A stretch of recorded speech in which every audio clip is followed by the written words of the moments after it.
सुंदर पीछे पीछे। तो मालूम पड़े पूरे अरहर के खेत में पैंतड़ा जब बदले लगे तो सामने जिसका खेत था वो किसान देख रहा है।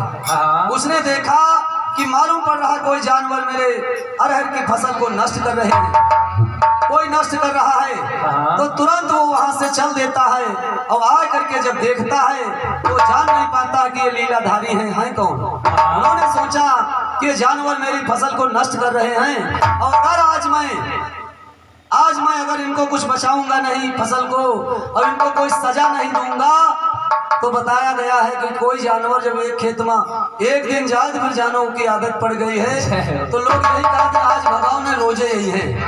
तो किसान ने सोचा इसको इन जानवरों को यहाँ से भगाएं। तो पहुंचा किसान जब अरे खेते छाला करिया वहे अरहरिया बिचवा झंका दोनों लीलाधारी वहे अरहरिया बिचवा।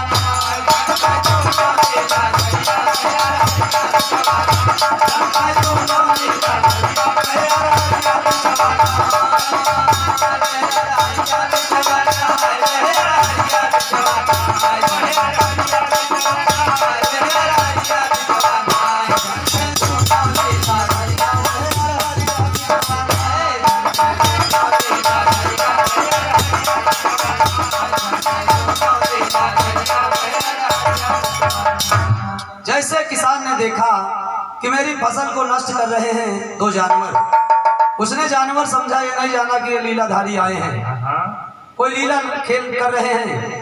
जैसे उसने देखा ये तो बड़े मजबूत बड़े तगड़े तंदुरुस्त जानवर, इनका ऐसे मारे पीटे से मनिएगा। तो उसने दोनों को इसी में बांध दिया अरहर के खेत में और सोचने लगा कोई औजार लेके आऊं इनका आज काट के बहा दे। तो जब घर के लिए चल देता दोनों लीलाधारी बांधे हुए हैं वही अरहर के खेत में। तो लेने गड़ा सा पहुंचा घरवा छाला करिया सोचे भगवान भोलेनाथ सोच रहे हैं कि आज तो इसी खेत में बांधे बांधे दोनों लोग मार डाले जाएंगे और सारी बहादुरी आज रखी नहीं जाएगी। दोनों लीलाधारी सोच रहे हैं तो बंधे हुए हैं। अब किसान इतना गुस्सा में है कि आएगा तो बताया गया है क्रोध बुद्धि को खा जाता है। अगर गुस्सा आ जाए तो फिर इंसान ये नहीं सोचता हम अच्छा कर रहे हैं कि खराब, बाद में सोचता है कि हमसे बड़ी गलती हो गई। लेकिन जब क्रोध होता है उस समय नहीं मानता है। तो जब किसान का क्रोध देखा दोनों लीलाधारी भगवान भोलेनाथ श्याम सुंदर ने जो मायावी वेश बनाए हुए हैं, भेड़ी भेड़ा का रूप बनाए हैं, आपस में बतिया रहे हैं इस सारी बहादुरी आज एक किसान के हाथ से निकल जाएगी। भगवान भोलेनाथ कहते हैं भगवान श्याम सुंदर से क्या कहते हैं, अरे मोहन रहे अरे भोला रहे मोहन का समझाई बबुआ और तोहरे साथे होई हमारो विदाई बबुआ।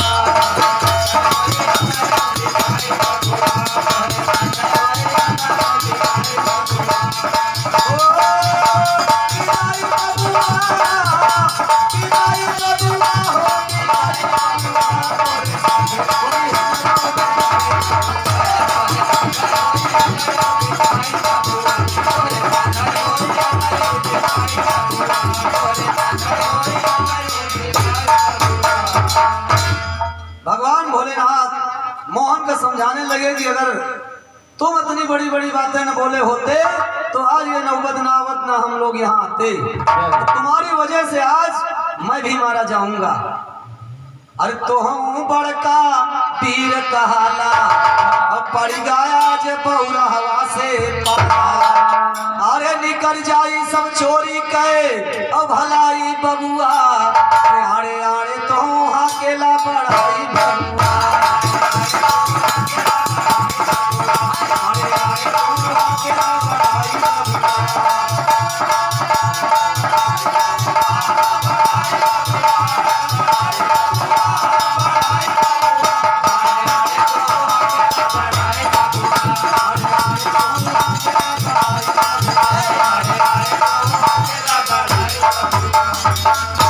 कहने लगे भगवान भोलेनाथ कि आज बौरा हवा से पाला पड़ा है, बहुत आड़े आड़े अपन बड़ाई हारत रहो, आज बचोगे नहीं, आज किसान के हाथों मारे जाओगे, मैं भी मारा जाऊंगा। तब तक के किसान लेके गड़ास बड़ी लंबी चाल रखे आ रहा था कि कहीं जानवर भाग न जाए, ज्यादा देर लगे। तो दौड़ते हुए गड़ासा लेके आ रहा था, तो दोनों लीलाधारी सोच रहे हैं, आपस में बतिया रहे हैं मन ही मन में कि कोई जान न पाए। तो दोनों लीलाधारी सोच रहे हैं कि आज कैसे बचा जाए। बड़प्पन तो बात की बात है, पहले जान बचाया जाए, कैसे बचा जाए। दोनों लीलाधारी आपस में सलाह मिलाते हैं कि चलो मरे का बहाना कर ली जाए, मुर्दा समझ के भले छोड़ दे, किसान ने इतना गुस्सा है मार डालेगा। तो दोनों लीलाधारी अपनी सांस रोक करके और मरने का बहाना कर लिए, एकदम चित्त पड़े हुए हैं। सांस को रोके हुए, क्योंकि लीलाधारी हैं इसलिए सांस को अपनी रोके हुए हैं, सांस को रोके हुए हैं। और ज्यादा देर जब सांस रोके रोके हो गए, एकदम पूरा शरीर फूल करके मालूम पड़े, किसान देखता है दौड़ के लगे गया, उसका भी मन सोचने लगा अपने मन में कि मालूम पड़ा कि ऐसे डरा के मर गए हैं, मालूम पड़ रहा दोनों ऐसे डरा के मर गए डर के मारे। तो तुरंत सोचता है कि अगर मर गए हो तुम्हारे से कोई फायदा नहीं है। तो उसने गड़ास लगा लगा के हुलिया के देखा था, अगर जान हो तो आप कान पूछ हिलाई है, लेकिन उस कहा था अगर कान पूछ हिलाए तो वहां डरे जा, इसलिए एकदम चित्त पड़े हुए हैं। और एकदम जब चित्त पड़े हुए हैं तो उसने सोचा ही मर गए, अगर मरे न होते तो इतना हम जोर से गड़ास हुलिया रहे हैं, पूरे शरीर में लगा रहे हैं, तो तन को जिधर को उठा पलट दिए वैसे पलटे हैं, जिधर घुमा दे। तो दोनों लीलाधारी मालूम पड़े जिंदा नहीं है। तो उसने सोचा कि इनको मरे को मारना ठीक नहीं है, तो तुरंत अपने खेत से अलग कर दिया, खेत से खींच करके अलग कर दिया। सोचा मारूंगा नहीं अपने खेत में, लेकिन न पड़े रहे, नहीं तो खेत के लगे ना आवत बनी। उसने सोचा मुर्दा है मर गए हैं, यही करके खेत से बाहर अरहर के निकाल के और लौट आता है किसान अपने घर। तो दोनों लीलाधारी अपन भेष बदल के कि अब चलो भेष बदल ली जाए, फिर कोई ना आवे तो पकड़ के मार डाले। तो कवि ने लिखा है, अरे निकल के तू नौली हले, अरे निकल के तू नौली हले, रूप सवारी बीच राही में, और बने चोर भोला की आई बारी बीच राही में, चोर भोला की आई बारी बीच राही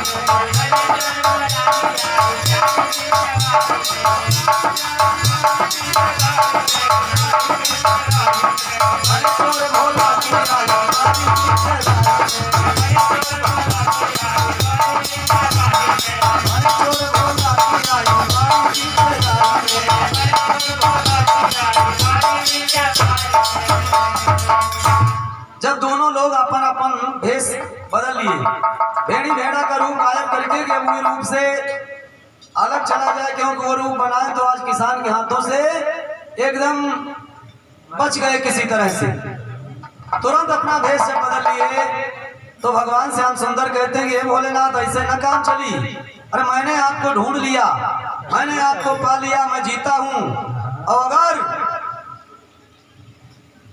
आपको जीतना है तो आप हमें ढूंढें, क्योंकि आपकी बारी तो हो गई, मैंने आपको ढूंढ लिया, लेकिन आप अभी हमको ढूंढे नहीं है, अब मैं जा रहा हूं। भगवान भोलेनाथ सोचने लगे अब तो बड़ी मुसीबत खड़ी हो गई, इसने तो ढूंढ लिया, लेकिन अब ये किस भेष में जाएगा, मैं कैसे ढूंढूंगा। भगवान श्याम सुंदर कहने लगे भोलेनाथ मैं जा रहा हूं छिपने के लिए, अब आप ढूंढें, अगर आप हमको ढूंढ लेंगे तब हमारा और आपका बराबरी का फैसला होगा, और अगर आप नहीं ढूंढ पाएंगे तो आपको हारी मानना होगा। भगवान श्याम सुंदर जाते हैं तो किस भेष में जाते हैं, किस भेष में? हाँ, तो दूर जाई बालक बन गए अब, और कुंवर कन्हैया हो, और डोली सहित कहार बराती, जाते उसी समय हो, अरे उठा लिए बच्चे को देख दुखारी बीच राही में, और व्याकुल हो गई खोजे डमरूधारी बीच राही में, व्याकुल हो गई खोजे डमरूधारी बीच राही में।